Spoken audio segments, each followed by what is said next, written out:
आज भी जिंदा है 7 चिरंजीवी जो आज भी कल्कि अवतार का इंतजार कर रहे हैं।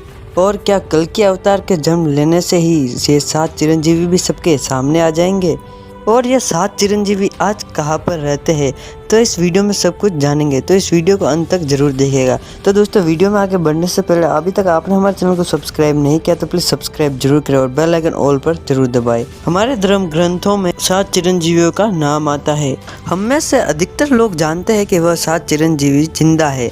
सबके मन में यही जिज्ञासा होती है कि वह कलयुग में भी जरूर होंगे। अगर है तो वह किस स्थान पर रहते हैं और कौन सा वह स्थान है जहाँ वे निवास करते हैं। तो चलिए दोस्तों, जानते हैं वो कौन कौन है 7 चिरंजीवी। आखिर ये क्यों भगवान श्री कल्कि का इंतजार कर रहे हैं? दरअसल हमारे धार्मिक ग्रंथों में इस बात का उल्लेख मिलता है कि वह 7 चिरंजीवी कौन कौन है और एक श्लोक के माध्यम से बताया गया है। इस श्लोक का बखान कुछ इस प्रकार है।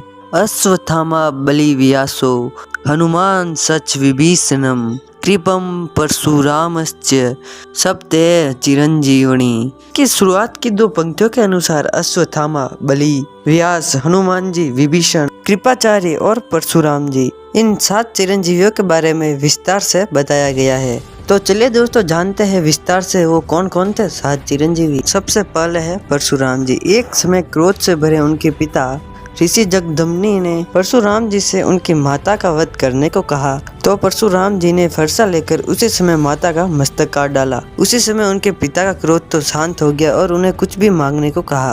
तो परशुराम जी ने मांगा कि युद्ध में मेरा सामना करने वाला कोई भी ना हो, मैं बड़ी आयु प्राप्त करूं। और उनके पिता ने भी उन्हें चिरंजीवी होने का वरदान दे दिया। महाभारत में भी उनका निवास महेंद्र पर्वत ही था और कलयुग में भी उनका निवास महेंद्र पर्वत पर ही है।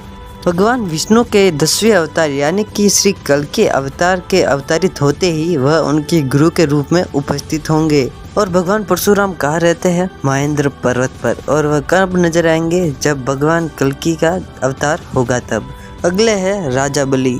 असुरों के राजा बलि अपार शक्तियों के स्वामी थे। एक बार राजा बलि बहुत बड़ा यज्ञ कर रहे थे। ये यज्ञ असीम शक्तियों के लिए था।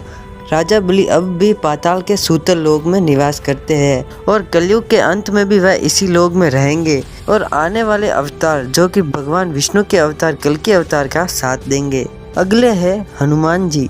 बजरंग बली ऊर्जा के प्रतीक माने जाते हैं और इनके आराधना से बल, कीर्ति और ऊर्जा बढ़ती है। हनुमान जी कालजयी चिरंजीवी है। आप सोच रहे होंगे कि हनुमान जी कहाँ रहते हैं। इसका वर्णन महाभारत के अध्याय में मिलता है। इसके अनुसार भीम जब द्रौपदी के लिए सुगंधित कमल लेने के लिए गंधमादन पर्वत पर गए थे तब वहाँ उनकी भेंट हनुमान जी से हुई थी। कहा यह भी जाता है कि हनुमान जी हर 41 साल में श्रीलंका में मौजूद मातंग कबीले को ज्ञान देने के लिए जाते हैं। और आज भी हनुमान जी जीवित है और वह कलयुग के अंत तक जीवित रहेंगे। कलयुग के अंत तक जीवित रहने का उद्देश्य केवल एक ही है, अपने प्रभु यानी कि भगवान श्री राम को वापस पाना। और वो किस रूप में पाएंगे? वो कल्कि अवतार के रूप में भगवान राम को पाएंगे।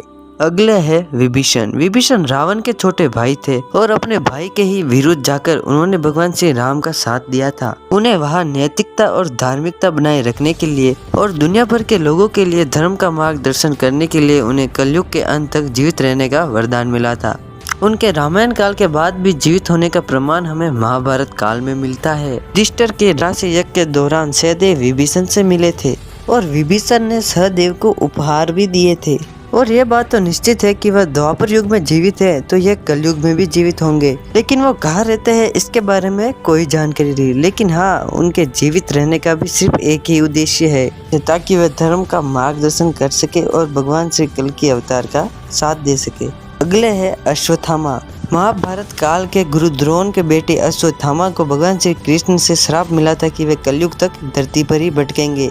और ऐसा श्राप क्यों मिला था इस पर हमने पहले से ही वीडियो बना रखी है। आप चैनल पर विजिट करके वीडियो को जरूर देखें ताकि आप भी समझ सके कि अश्वत्थामा इस धरती पर क्यों मौजूद है। और कौन कहता है कि वे आज भी मध्य प्रदेश के असीरगढ़ किले के मंदिर में आज भी मौजूद है। और यह भी कहा जाता है कि वह भगवान श्री कल्कि का इंतजार कर रहे हैं। अगले है कृपाचार्य। महाभारत में भी कृपाचार्य को अश्वत्थामा की तरह अमर बताया गया है। और कौरवों और पांडवों के ये कुल गुरु थे और उनकी बहन का नाम कृपि था, जिसका विवाह गुरु द्रोणाचार्य से हुआ था। महाभारत के युद्ध में कृपाचार्य ने कौरवों का साथ देते हुए पांडवों के विरुद्ध युद्ध किया था और कृपाचार्य को अमरता का वरदान मिला है, इसलिए वह कलयुग के अंत तक रुकेंगे और एक सेनापति होने के नाते और भगवान श्री कल्कि का साथ भी देंगे। अगले और आखिरी है महर्षि वेदव्यास। वेदव्यास जी ऋषि पराशर और सत्यवती के पुत्र थे। वेदव्यास जी ने ही चारों वेद लिखे हैं। ऋग्वेद, अथर्ववेद, सामवेद और यजुर्वेद लिखे हैं।